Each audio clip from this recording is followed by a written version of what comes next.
Now in the Zelda universe, there are a lot of powerful and fun items, and in the game we get to play around with a lot of them. But there are also a number of things in the world of Hyrule that we never really get to use ourselves, and that's mostly because they are so powerful that Link can't really handle it, or it would just break the game in a way. Those items are the strongest in the entire universe, and in a way are forbidden. And today we will take a look at these items. So let's dive right in.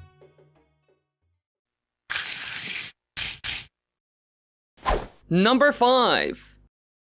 Now for our very first thing, we will actually look at a mystical creature instead of some sort of artifact. A beast known as the Lord of the Mountain, also known as Satori, which is a legendary creature in Breath of the Wild. This noble creature watches over all animals that make their homes in the forest. Legends say this holy creature is a reincarnation of a sage that died on the lands it now protects. And due to his presence, Stel Coblins, Stel Moblins, Stel Lizalfos, and Stel Noxus aren't seen on the mountain as long as the Lord of the Mountain is present, which kind of demonstrates how powerful he is. And aside from that, the Lord of the Mountain is also the best horse in the entire game. It has superior stats compared to everything else, as it has a maximum of 5 spurs. However, that doesn't even matter, because its stamina refills automatically as soon as 1 spur is used, and so it never actually runs out of stamina. And of course, it has maximum speed and strength, which clearly makes it the best mount in the game in terms of stats. However, there is one big problem with all of this. While you can tame it and ride around on this legendary being, you can never truly own it. Because when you arrive at the stable to register it, the stable master says the following: "Looks like you've caught yourself a new steed. Don't you want to register it?" Oh, what's that? Can that thing you're riding be the fabled Lord of the Mountain? Why in Hylia's name would you bring something like that here? We'll all be cursed! And so you actually can't own this horse because they won't allow it in. And while you can play around with it a bit, you can't use it effectively because of this. So while this is certainly the most powerful and useful horse in the history of the Zelda games, you can never really use it, which makes me a bit sad. However, I do understand it. Nobody should ever be able to possess this beautiful being. Number 4. Now for our next object, we will look at something that the player can never use, no matter what happens. And that's because if the player were actually able to use it, then the entire game would fall apart and their options would be endless. I'm talking about the magic cap, an item that most of you have probably never heard of because most people just don't remember it. This is a special hat that was seen in The Legend of Zelda the Minish Cap, and it was created by the Minish Elder Aslo. Now it has one simple power, which is certainly strong. It grants the wishes of the one who wears it. In the game, it is worn by Vati throughout most of the story, and is also known as the Minish Cap. Now, as soon as this cap was created, the apprentice Vati stole it and made a wish to become a powerful sorcerer. And he reveals his plans to search for and to find the Light Force, in order to become the most powerful entity in the entire world. But even without it, he's still incredibly powerful, and we see this later on in the game when we fight him. And in the end, Princess Zelda also makes a wish using the magic cap to get rid of all the evil deeds of Vati. And after completing this, the magic cap is overloaded after coming into contact with the Light Force within Zelda, and so it is destroyed. Clearly, this thing had a big impact on the story of this game,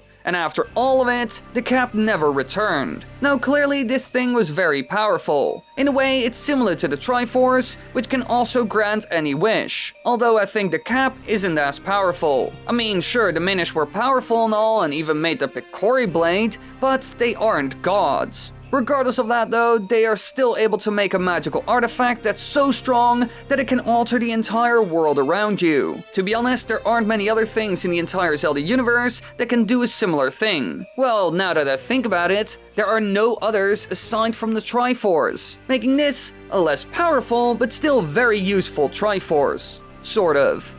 Number 3.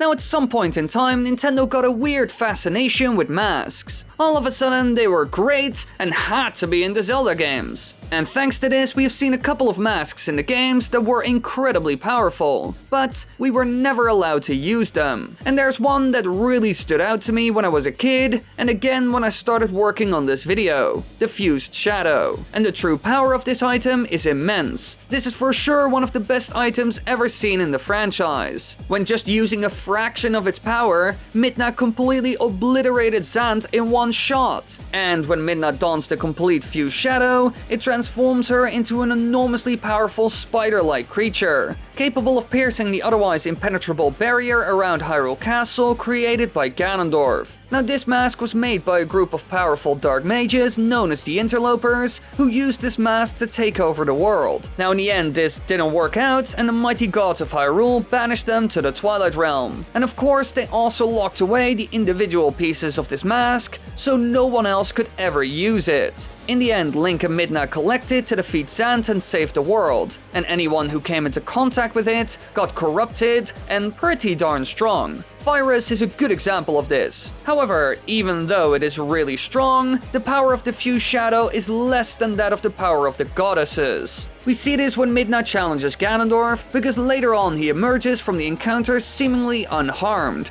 crushing the fragment of the Defused Shadow that Midna wore as a helmet to symbolize his victory over her. However, this could also be the case because the Defused Shadow's power withered over time. It does seem damaged, and Zant even says it looks ancient and withered, but regardless of that, it still has a lot of power, enough to destroy powerful magic, and even someone like Zant who was powered up by Ganondorf and his trusty Triforce piece of power. Sadly enough though, we almost never see it in action, and in the end it even gets destroyed, so we will probably never see it again, which does make me a bit sad. It looks really cool and I would have loved to see more of it in action, even though it's an evil force that corrupts people. But there's one other mask out there that's even stronger. Number 2. Now in the Zelda series, there's one other mighty mask and all of you have seen it at some point. Majora's Mask. Now a long time ago, a mysterious tribe used this mask in its hexing rituals. However, the troubles caused by the mask were so great that the Ancient Ones, fearing catastrophe, sealed the mask in shadow to prevent its misuse. In the end, this tribe vanished, but the mask was eventually tracked down and uncovered by the mysterious Happy Mask salesman, and so it ended up in Termina, in the wrong hands. The Skull Kid ends up getting it, giving him immense powers like being able to create a moon and control it, transform people into other creatures, and way more. The entire world of Termina changed because of this one mask. It influenced the entire world, mostly in a negative way. Now in the end, Link saves the world and fights Majora, who manifests itself into 3 different physical forms, all still bearing some resemblance to Majora's Mask. Now after its defeat, the mask seems free of the evil spirit and looks powerless. So just like the Defused Shadow, it will probably never return. But that's probably a good thing, to be honest, because this mask corrupts all and can easily destroy entire kingdoms. Compared to everything else on this list, it is certainly king. It can alter the world, create gigantic objects that it can then manipulate, and even has multiple powerful combat forms. The only one that could match it in a way is the Magic Cap. However, I think that one isn't even as powerful because it was never able to alter the world on the same scale as Majora. However, out there, in the wide world, there's one other thing that beats all. Number 1. Hidden in the world, there's a sacred golden relic. It was left behind by the golden goddesses, Din, Nehru, and Faeror, once they finished creating the realm, which came to be known as Hyrule. The goddess Hylia was tasked with protecting it, and after her era ended, it was protected by the royal family of Hyrule, the sages, and the Sheikah. And there's one big reason why people want it. It has the ability to grant the wish of those who obtain it, regardless of whether the person's intentions are good or evil. And because of that, evil beings like Demise, the Demon King, and his hordes have launched an attack to get their hands on it. In a way, this artifact is both a blessing and a curse, but sadly enough, the Triforce is always needed in the world, or it will fall apart, which we have seen in Low Rule. Now I could talk about this thing for ages because it's so incredibly important for the game's story, but what it all comes down to is that this thing is the strongest object in the Zelda universe by far. It can make anything happen. There are no limits at all, which probably is the case with all the others on this list, but not the Triforce. But we never really get to use it in the game. Sure, in some cutscenes like A Link Between Worlds and A Link to the Past, but we can never decide what to do with the wish.